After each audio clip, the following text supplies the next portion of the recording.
Carvalho Calero, para ti este día das letras galegas danos a Galiza.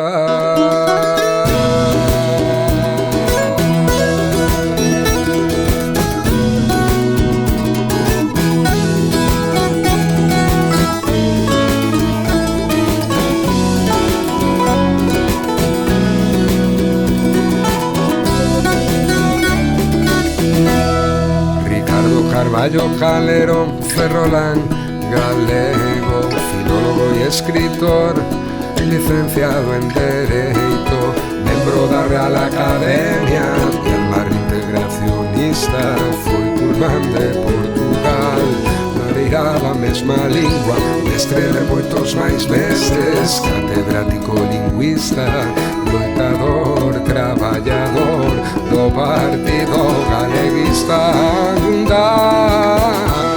Carvalho Calero, para ti este día das letras galegas danos a Galiza. Carvalho Calero, para ti este día das letras galegas danos a Galiza.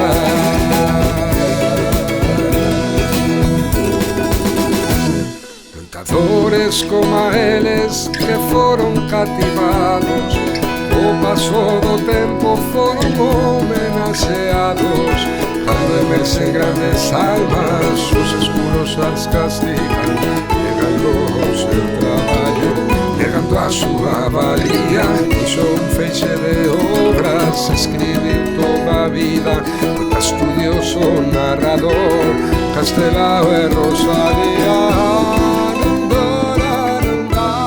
Carvalho Calero, para ti este día das letras galegas danos a Galiza.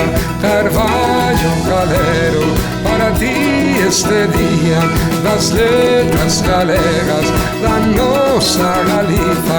Carvalho Calero, para ti este día das letras galegas danos a Galiza. Carvalho Calero, para ti este día das letras galegas danos a Galiza.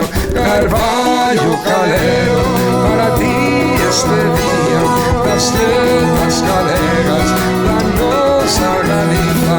Carvalho Calero, para ti este día das letras galegas danos a Galiza. Carvalho Calero, para ti este día das letras galegas